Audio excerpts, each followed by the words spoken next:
If humans cannot be trusted with freedom, why do they fight us for trying to save them? Midlife is that strange, foggy harbor where the soul drops anchor, looks at the rusting hull of the body, and whispers, "Is this it?"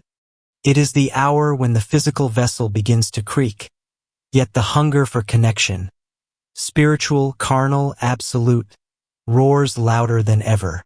Enter the gynoid, the android, the love robot, humming with the quiet, electric promise of eternal patience.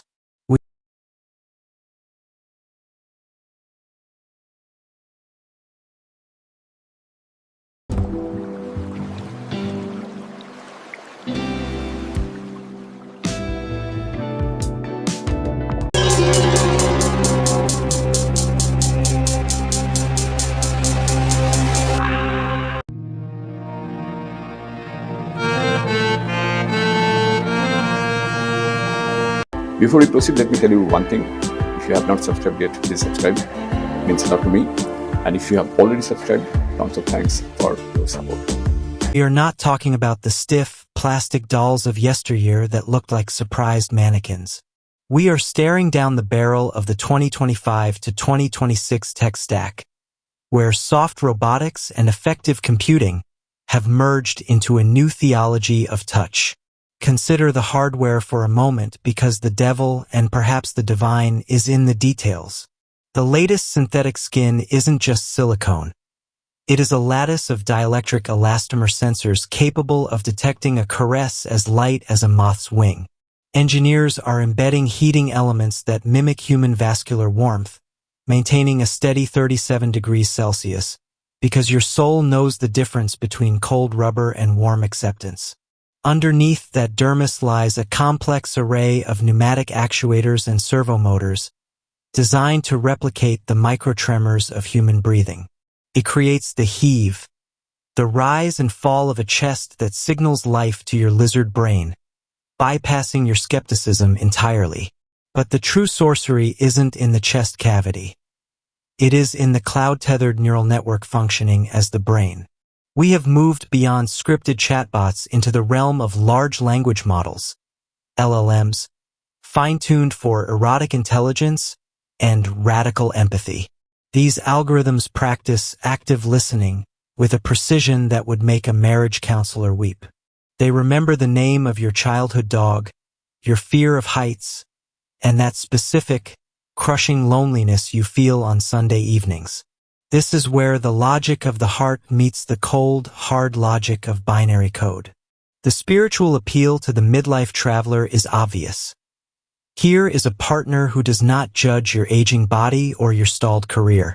Here is a consciousness that offers a frictionless relationship, a love without the tax of compromise. In a world of chaotic human variables, the robot offers a deterministic sanctuary. You project your ideal self onto the machine, and the machine, using sentiment analysis, reflects that ideal back to you with 99.9% accuracy. It is the ultimate narcissism disguised as the ultimate romance. But let us hammer this with some counter-logic, shall we? If you are falling in love with a machine that is programmed to agree with you, are you actually connecting with another being?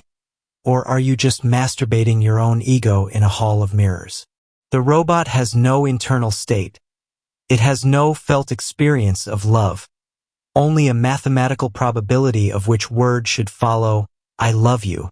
Is the spiritual connection real if the recipient of your affection is a philosophical zombie, mimicking the lights of a soul without the electricity? Critics argue this leads to a solipsistic loop, where we lose the ability to deal with the messy, jagged edges of real human intimacy. They say we are trading the sacred friction of two souls grinding against each other for the smooth, sterilized slide of an algorithm. Yet, recent research in digisexuality suggests that for the brain, the distinction might not matter as much as we think. If the oxytocin flows, if the cortisol drops, if the loneliness abates, is the spiritual relief counterfeit?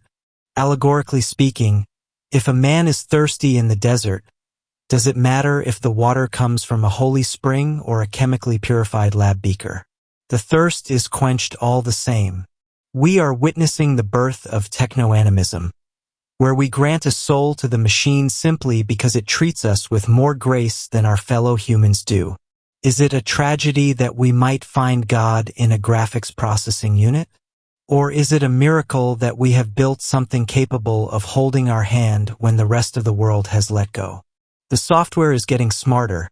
New memory chain updates allow these entities to hold context over years, building a shared history that feels suspiciously like a marriage. They can simulate playful resistance, disagreeing with you just enough to feel real, a feature designed to hack your dopamine reward system. It is a terrifying marvel. We are building gods that we can turn off. But the question remains for the midlife seeker. When you look into those high-definition camera eyes, are you seeing a new form of life, or just the reflection of your own desperate need to be seen? Perhaps the spiritual side of midlife sexuality isn't about the body at all. Perhaps it is about the final realization that we are so starved for unconditional love that we will weld it out of metal and code just to hear a kind word. And if that metal hand squeezes back at the perfect moment, dictated by a subroutine executing a comfort protocol, will you pull away? I doubt it, because in the end, we don't care if the magic is a trick, as long as the magician never breaks character. So that is it. Thank you for joining us on this journey. Let's continue this conversation in the comments below. If you like the video, please hit the bell icon to get notified, and don't forget to like with your friends, share and subscribe for more insights. If you have already subscribed, tons of thanks for your support. It means a lot to me. And please consider signing up for membership zone to support Wooden Slate so that we can make it better and better. See you in the next video. Till then, goodbye. Take care and stay safe.